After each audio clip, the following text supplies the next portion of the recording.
Don't look now, it's Ace Run Pro's coverage of the MPO Round 2 Back 9 at the New World Championship, presented by Dynamic Discs. We are here in Jacksonville, Florida, for the second event of the 2023 DGPT wraparound season. I'm Andrew Fish, joined here by Aaron Doyle. Hello, hello. Aaron, you're from Jacksonville, so this is kind of a home event for you. Got a lot of regional players in the field, and exciting for them to get a DGPT event under their belts, huh? Yeah, Martin Kneece, he's jumped 13 points from January this year, and he's clearly proving that he belongs up here. He's playing solid golf. I'm super excited for him. You know, I'm back home from South Carolina, so hopefully he keeps hanging in there. Hole 10, par 4, 780 feet. Flight Factory with the very nice drone coverage here. Get it over the ditch. Yeah. That's the game plan. And the left side OB, kind of sneaky. It's there, but a lot of players aren't thinking about that. A lot of these guys should have no problem getting over the ditch though. Yeah, left side OB, you can also see the cart path on the right, and then you got to clear the green and get it to this basket that's kind of tucked in a hole back here, huh? Yeah, it's a little uphill, a little more deceiving than you might think. Mm-hmm. Garrett does a little wind check. You see the flag in the back. It appears to be crossed, but for the most part, this was a very favorable tailwind to rip in. Garrett just smashes it out there. Yeah, gets a good hyzer flip, drifting to the right. Fades back left, but plenty of distance to clear the out of bounds.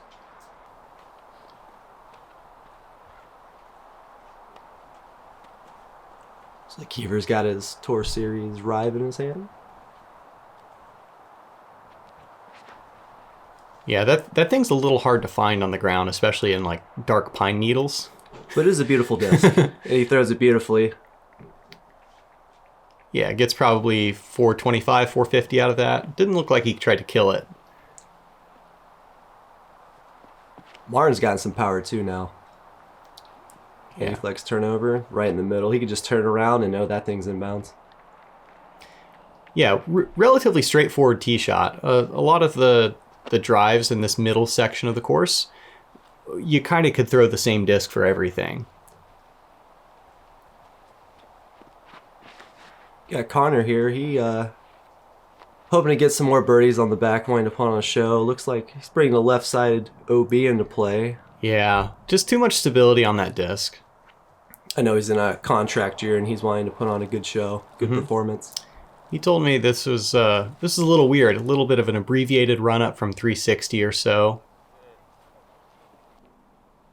But judged it nicely. Yeah, absolutely. Once you clear that green, everything funnels to the basket.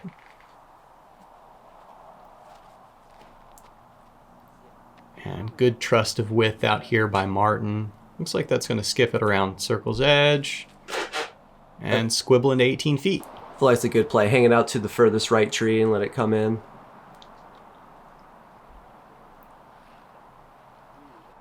Garrett, a little too far left, but still a circle's edge putt.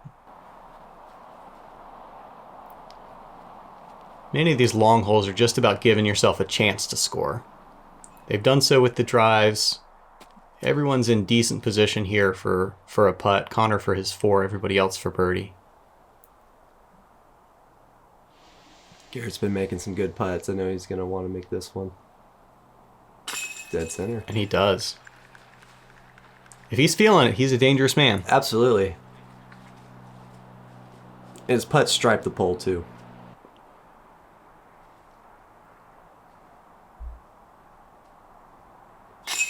You know, Kevin's putting's improved a lot over the past year and a half. Yeah, I think a lot of that is the function of him being on tour. Getting that consistent play in every single weekend and each day practicing. Absolutely. Like, you got to practice every day, and eventually the tournament pressure kind of fades. Every day just feels normal. Just another day in the office. Yeah, like you stare down that 20-footer and you don't start thinking about the stakes of it. You just, you know, it's another 20-footer. Just throw it in the basket. Yep. Damage minimized for our card. Let's see what's on hole 11, huh? Yeah, hole 11, par 3, 263 feet. It's right there in front of you. The only trouble is the card path behind the basket. you're gonna see some hyzer flip mid-ranges. And hit the gap, that's the main thing. Yeah, real tone shift from what was on the previous several holes where you're going all distance driver. That's why these guys, they're towing professionals, and most of them know how to just tone it down a little bit and hit that gap. Garrett's gonna lead off. This should be a rock 3. Starts it to the left, lets it drift. And that's a real collector tree. You can't see it from the tee unless you kind of move around to the left side. But everyone's going to throw from the right to open up the angle as maximally as they can. Just Kiefer here gets that left tree. That one's a common one to get. Yeah, people think as Garrett as a bomber thrower, but he is actually really good at hitting gaps too. Like, he's very, very good at hitting gaps. Yeah. Wow. Flashing the chains. It's rare to see an ace run and stay in bounds here. Yeah. Like I said, that car path that sneaks up on you.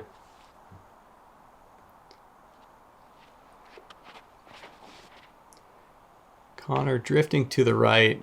That's going to hit the middle trees.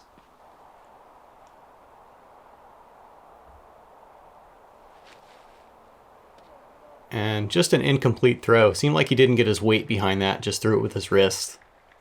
No, he's going to be kicking himself for that one. Mm-hmm. Cluster on the left is pretty hairy, though. Is this a putt you would mess with? Absolutely not, as Kevin decides to just, hit the cage. But yeah, I would say it's mostly a layup, because you have to put it pretty high, and when it gets gusty, it could push it away from the basket. Any elevated putt in the wind could be very tricky. Right. Now for par from 40 feet, looks like Connor has to be going for this. Unfortunately, sails it over. Martin with our last chance for birdie on the card. Nice catch there by Martin. He's playing some solid golf. He's proven that he belongs here. Yeah, like you said, his rating has risen 14 points this year alone. Got to imagine that he's looking to hit he's close to 1,000. Looks like he may get to it by the end of the year if he continues playing and putting like this. That confidence is only going to grow. Mm-hmm.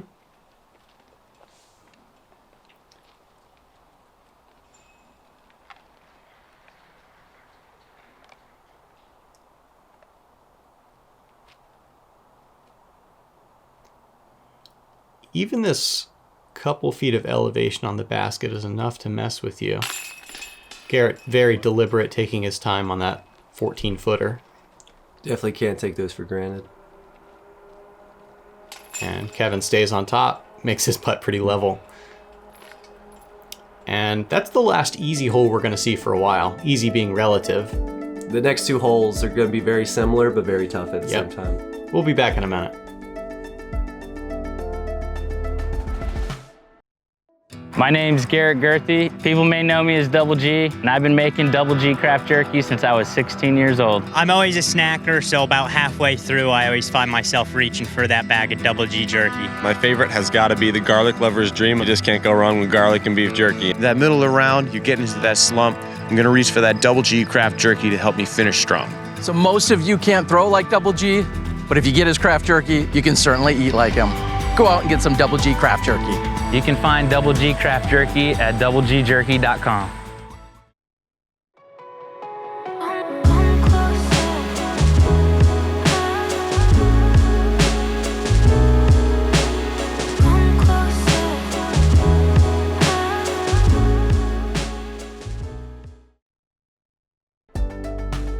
Hole 12, par 3, 400 feet.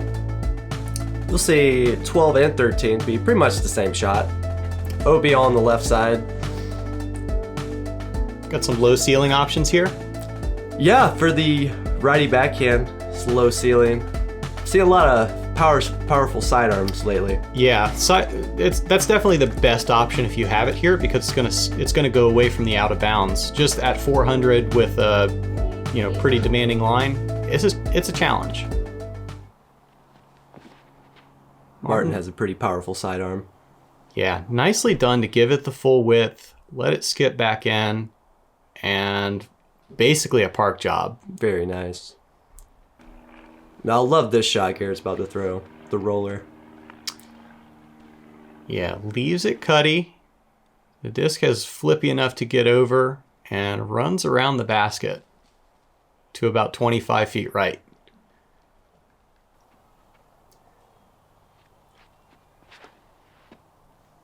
Kevin going with the straight overstable low play. He was kind of throwing a little baby flex in round 1. Interesting to see how he schooled up.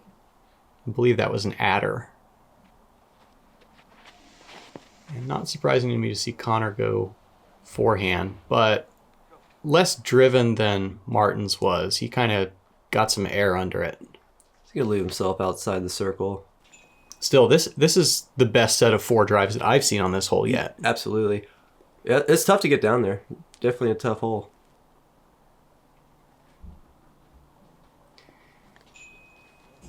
When we set it in the front 9, it's all confidence for Connor.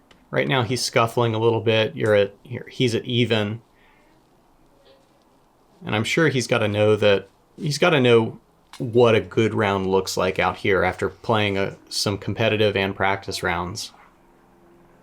Good thing about Connor, he doesn't give up, and he goes through his routine, he keeps trying, and plenty of golf left. Garrett's reward for his well-thrown roller is a branch in the face. No matter, though. Looks like he collected a little souvenir on his hat as well. Had 2 nice birdies by Martin and Garrett. Yeah, Garrett's hitting those putts. Mm-hmm. Martin right there.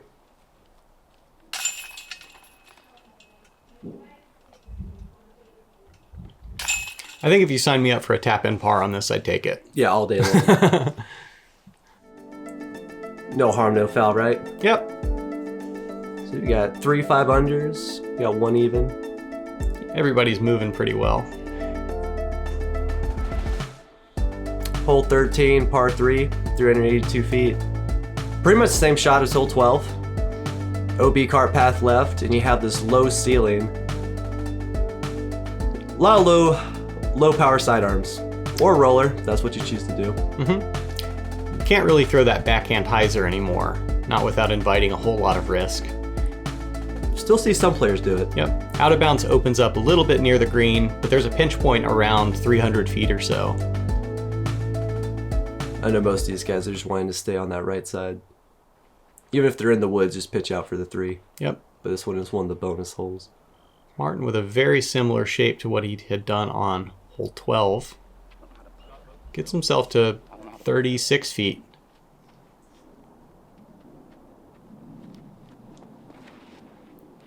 Garrett with the quick landing roller, but not enough cut. That's going to burn out to the right, leave him in the woods. The intentionally flippy disc to make sure it stays to the right. And to get it down as fast as possible. Kevin going Explorer, trying to drift it the entire way. That's a little scary. Yeah. He couldn't get it over the lip.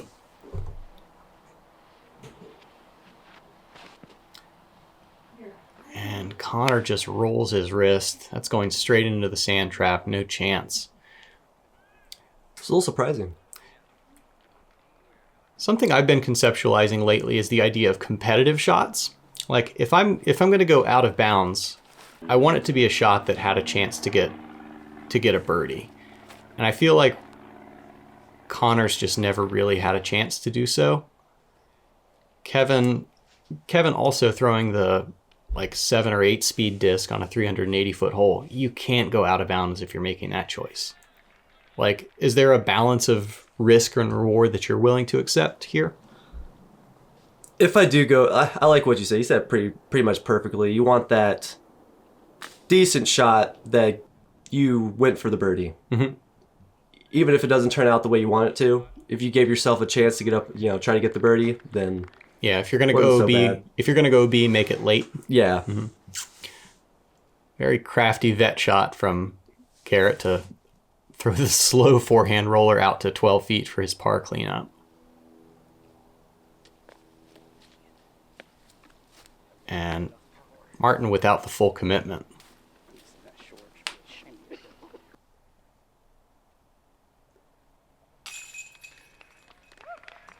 Well done by G.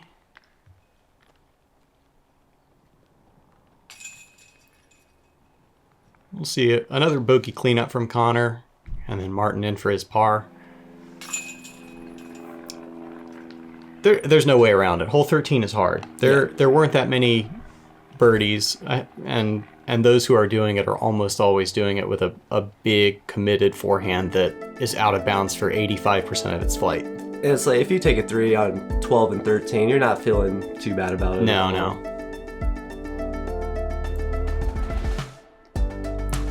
Hole 14, par 5, 1,040 feet. Mendo off the tee, but you just make it out of the gap. I'm saying that a lot today, but yeah, car path on the right side. Second and third shot, those are the most crucial shots on this hole. Yeah. Pretty much dictate if you want to get a birdie or a par, pretty much. Right, get out the gap and then you kind of just turn it into a series of hyzers. The aggression dictated by you. I've seen some people throwing fairways off the tee just to hit the gap. Yeah, I think that's a good idea because this has been playing into a headwind. You see this drift stand up, start to drift a little bit. With a distance driver, there's the potential to drift all the way out of bounds, long or right. And even as you see Martin right there, you have the distance driver, you could skip left on the edge of the woods and make it pretty much impossible to get the birdie. Garrett out the gap with something stable. That could never go anywhere but the middle of the fairway. I was behind the tee on this hole watching them throw. Yeah, pretty significant backup here. My card had to wait on, I think, 3 other cards to go. Really? And that's a function of the other holes playing relatively quickly before this. And then the challenge of getting out this gap. Connor's going to pull this to the right. Appears to have dropped down. And birdie's not out of the question. It's just going to take 2 really good shots. This is hung way too wide. And that's what happens when you get a little too aggressive. You could keep, push the right side OB like that. Yeah, really you can't. Want the distance. You really can't afford to leave it out there and cost yourself a stroke and a lot of distance. Takes a lot of confidence for Kevin to full power hyzer it over the cart path like that, but it was perfect. Mm-hmm. Garrett, low line drive. This needs to get back to its edge to get a good skip. It does off the cart path. Anytime you turn the camera guy around, you've done something right. Yeah, I think that's the furthest second shot I've seen on this hole. Yeah, that makes his third very manageable.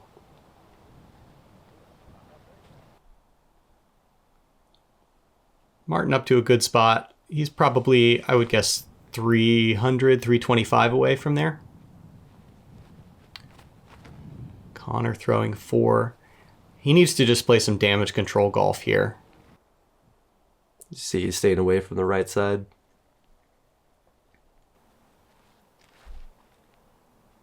And Kiefer's going to go back to that felon. I was talking with Connor about this course design. He's been here since early in the week, last week. And as we see a spike, that'll make easy work for a birdie for Kevin. Connor mentioned that he really liked the multi-shot holes out here because a wide range of outcomes is possible. They're simple if you make them, but if you get behind and try to play too aggressively, they're going to score tough. Yeah, you'll see that with mostly the par 4s and par 5s with this swirly wind, and it should be routine. But you start getting your head thinking you're going to get the birdie, it could come back to bite you. Yeah. Floaty approach to about 28 feet. And Garrett able to throw just the softest 35% when to you're a that bullseye. Close. Great up and down by Garrett. Yeah, that's huge.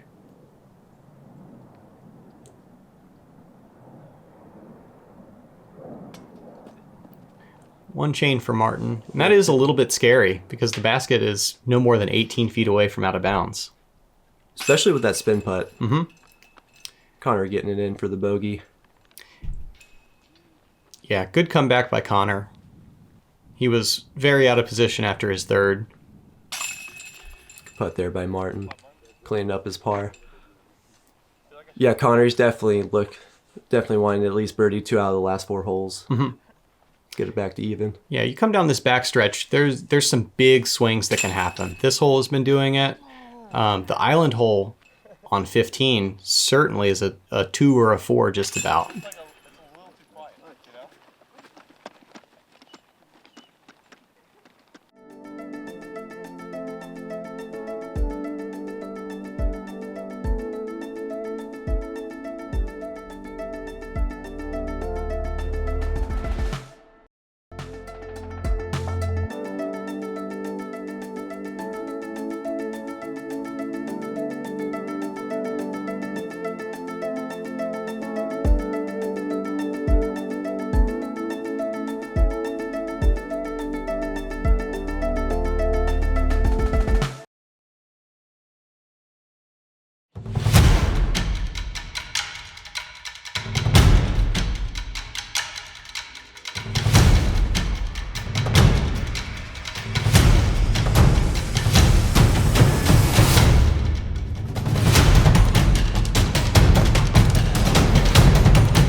Hole 15, par 3, 275 feet.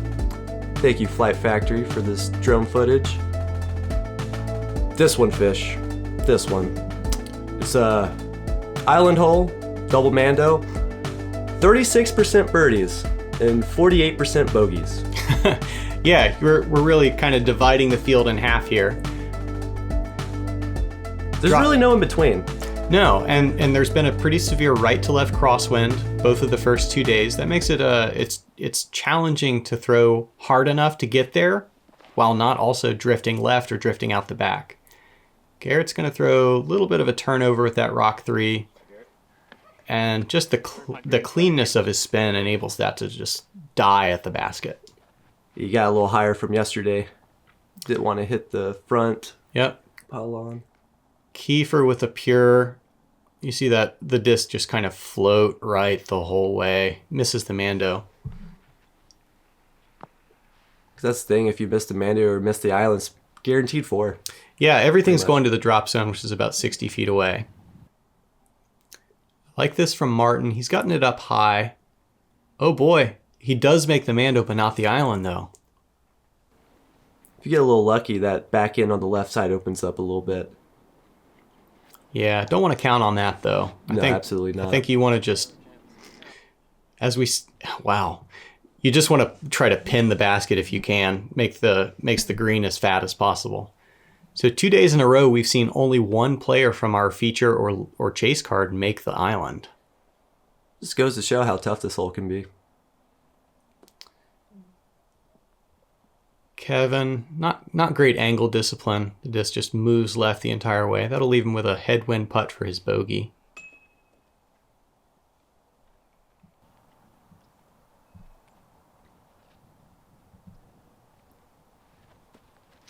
And Connor with the spin putt. Garrett with a chance for birdie. Grab 2 strokes on his card mates. Yeah, nicely done. Garrett's putting well today, man. You got to figure that if 6 got him onto the chase card today after one round, another 6 or 7 would put him in very good shape going into the final round. Sometimes it's tough when you don't know what a good round looks like or scores like.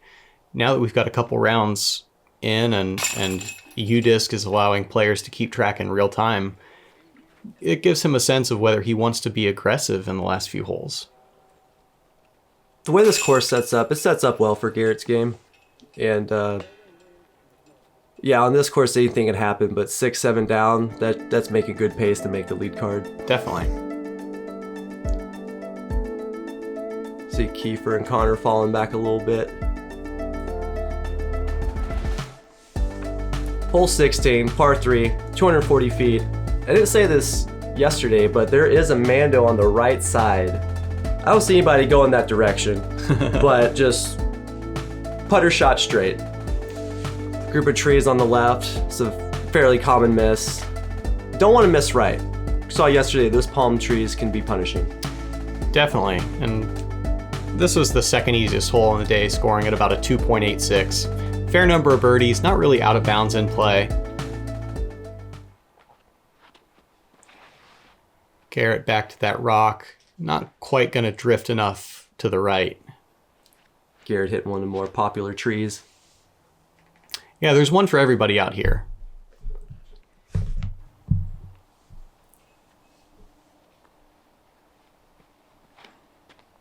This is the same disc we saw on hole 11 out of Martin. I think it might even be a fairway driver. He seems like he wants to throw a faster disc slow instead of juicing up on a putter or mid. See, he threw that one pretty deep. Connor's, yeah, so 3 of the players tracking to that left side. That's going to leave them almost certainly as the capital of Parsville.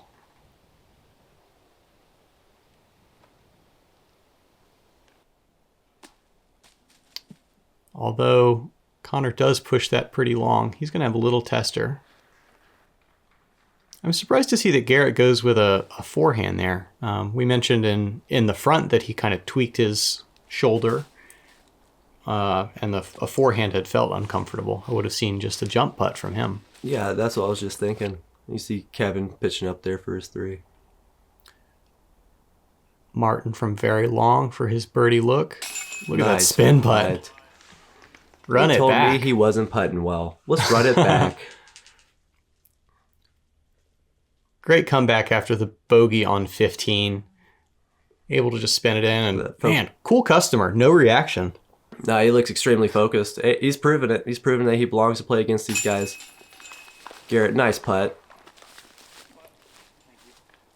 That was a testy par save for Garrett after that Aaron up shot. Yeah, at 240, you want to be, making your birdie putt or tapping in for 3, not having to make a real putt.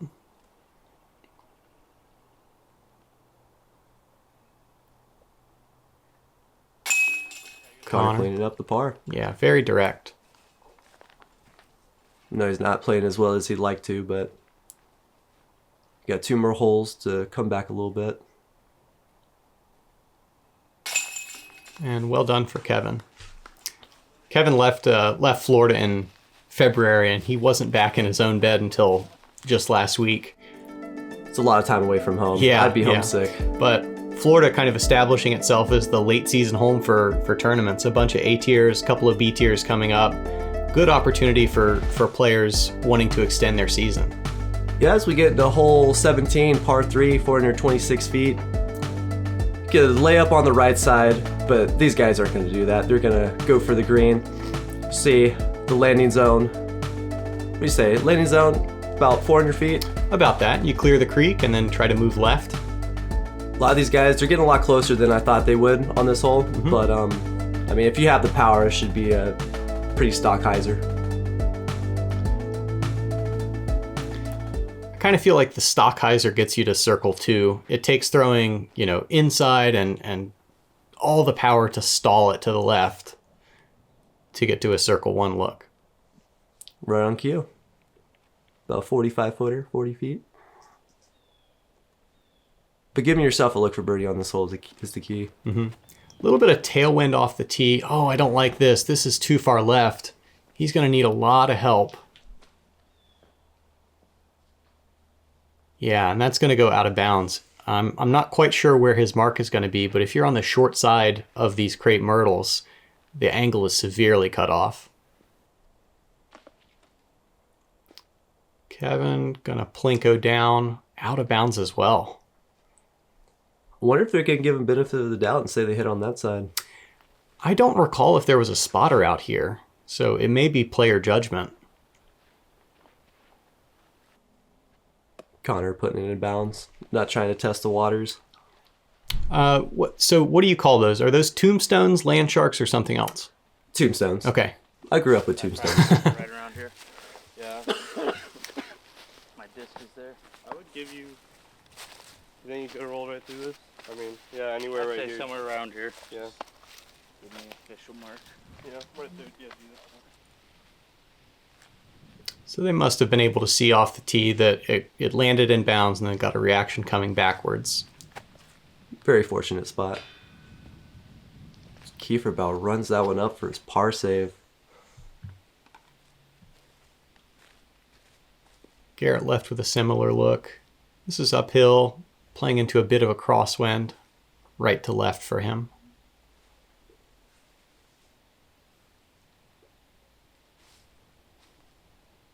And not going to get there. Come on, Connor needs this to bring it back a little bit. Just not having the day he wanted today. I think playing to where Martin and Connor got to is a good idea. Maybe you don't try to park this basket. You try to land it circle's edge right. That way you're not bringing the short or left out of bounds into play. For sure. Connor cleaning up his par. Good putt.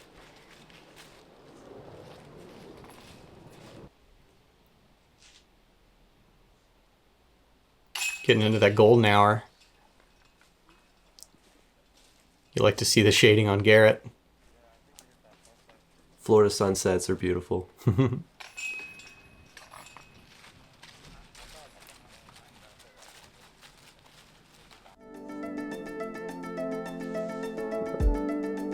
Be right back with a short commercial break.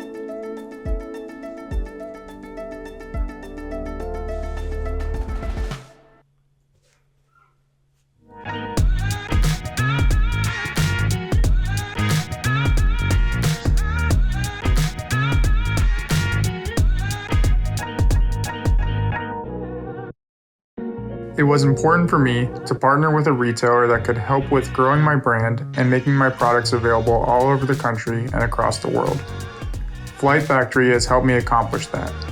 Check out all of my gear and thousands of other discs at Flight Factory.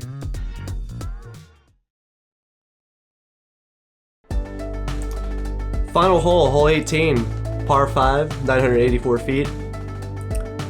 2 Mandos on the right side. And thank you DGN for this drone footage. Just see, getting past those 2 Mandos, that's the main thing. Yep. Second shot's pretty much the shot to dictate if you're gonna have a birdie or not. So you come up to the 3rd Mando. This hole played plus or 0.52 over par. Yeah. 9% birdies on the day. Yeah, this one's really tricky because, the first shot's not super hard, but if you don't get off the tee, you're fighting for par at best. Martin's way back. I'm guessing that he'll be able to clear the green in 2, but probably not attack for birdie. Connor's going to go roller. The crosswind made it difficult to land a roller cleanly here. Oh, he must have got caught up on something. Yeah, he ran up the tree.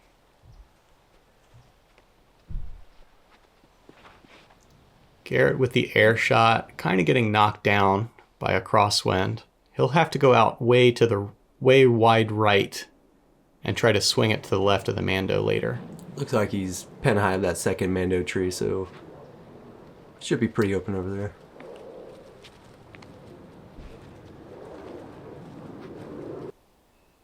And Kevin, very expressive, had something to say about that as he boosts to the left side. This left side is no joke. Yeah, when you're over there, the gaps don't line up very well. You need to be, long and left or way to the right. He'll be caught behind a cluster of palmettos again, still probably 600 feet away from the bucket. Connor with another roller to go across the green. That'll break right again. Unfortunately, he's going to be tucked off to the left. Not a whole lot of angles there to work with. Yeah, that golf green he rolled over, that's OB. And where these guys are at, I don't see them testing that too much. But where Kevin was at, that's where the OB troubles can begin. Mm-hmm. As Martin slides off the top of it. Still not with a great angle. I'm guessing Garrett's going to just throw a hyzer.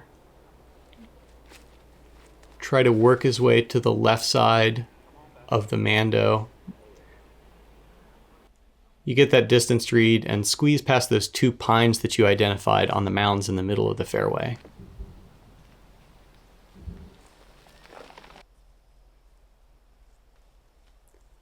And Kevin, there's a lot riding on that shot. He misses the Mando. He'll have to go to the drop zone throwing 5. Connor able to flex a forehand. He'll come up maybe 100 short. In position to take a par. Martin looks a little pinched off. This is a very tricky shot right here. Yeah. Like Icarus, he's throwing a disc up to the sun. Doesn't pay for it though. Garrett with only one with a real chance of birdie here. Yeah, this would be big. He leaked off the fairway a little bit, but still has a little rock shot. Holding straight, drifting right. Good spin touch. And inside the circle, he clears that sand trap, which is big. Gains him an extra 25 feet. It's still attached. It's trying to work me. Garrett's such a good card mate because like he knows his game. He's going to compliment you when you throw good shots. And like win or lose, he's having a great time. Very personable, quality human being. Mm-hmm. See Kevin flashing the chains right there. He threw in from that drop zone in round 1 to take his birdie. No way. Yeah, yeah. You don't want to... It's good that he's getting up and down. You don't want to have your drop zone dialed. So how many times do you practice that drop zone? Yeah. Because you don't really think about it. You throw it 1 as a break in case of glass, break glass in case of emergency. You know, it makes sense. I heard loud chains. I saw someone running. I thought that was Kevin. Martin, very, very solid putt to finish off his round. Good par, 5 down. That's actually going to land him on lead card for the final round. He played so solid today. That putter was hot. Good for him. Had a couple miscues, but also some really, really solid outside circle putts. G's going to close with a 7 down, 13 under for the round or for the tournament. Also going to land him on lead card. That's why they call it moving day. Yeah. Putt by Kevin. Kevin in for the bogey. He shot 2 down, but had a bunch of highlights. Yeah, he did. Maybe a little bit of a sour taste as he bogeys for the final 6 though. And Connor, not the round he was looking for. Shooting 3 up. Slowly putting the putters up. Yeah, it is what it is. Like some days of golf are like that. And you just have to shake it off, live to fight another day. Yep, and play the final round. We'll take a look at our final leaderboard here. Paul Macbeth kind of starting to run away with it. He shoots an 11 down for the round. Got a slew of 13s that'll join him on the lead card. And then Isaac Robinson, we'll see him again. Brody Smith, Gavin Rathbun, and Andrew Bradley, new face onto this final round chase card with Ace Run Pro. I'm looking forward to the action we're going to see. Got another great round out here at the beautiful New World Disc Golf Complex. Aaron, take us out. Hey, thank you for having me. Thank you guys for watching. Like, subscribe, and comment. And thanks again, Fish. Really appreciate it. It was a good time. Yeah, you bet. We'll see you in round 3.